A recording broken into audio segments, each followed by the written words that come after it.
Harvard recently found that people now view Google and other search engines as extensions of their own intelligence, rather than a separate tool. To which I say, yes they do, Harvard scientists. Thanks for backing me up on something I tell people all the time. Before the internet, we used to have to remember things for ourselves. That was a drag, right? But now if we forget the name of a song, we can just Google it as if we knew it all along. It's fantastic that we can prove our date wrong about their assertion that kale is better for you than dandelion weeds by whipping out our smartphones right at the damn dinner table. It's awesome that we can post news links on Twitter and Facebook and somehow feel like we wrote the articles ourselves or otherwise own the facts because we always have Google at our fingertips.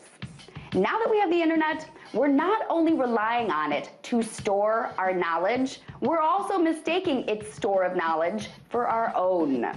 We think we're so clever because we know so much, but actually all we're doing is accessing the internet all the time. And that makes us feel smarter, but those wonderful Harvard psychologists found that actually we are sort of getting dumber.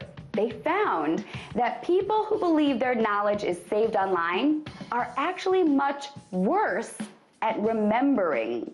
In a series of tests, the researchers found that people were much more likely to recall information if they believed it was going to be erased.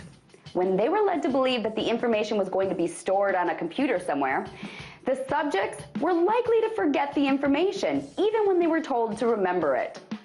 Since we believe the internet will always be there, we don't bother to remember nearly as much information as we used to.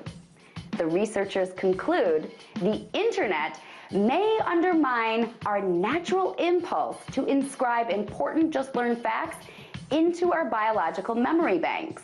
They call it the Google effect. I personally call it stop acting like a know-it-all effect. But the bottom line is the same. While the internet grows to contain more information, we as a species are starting to retain less information. So we better hope the internet never goes away, because all of our knowledge is bound to go right away with it. Tonight, let's talk about that by following me on Twitter @TheResident.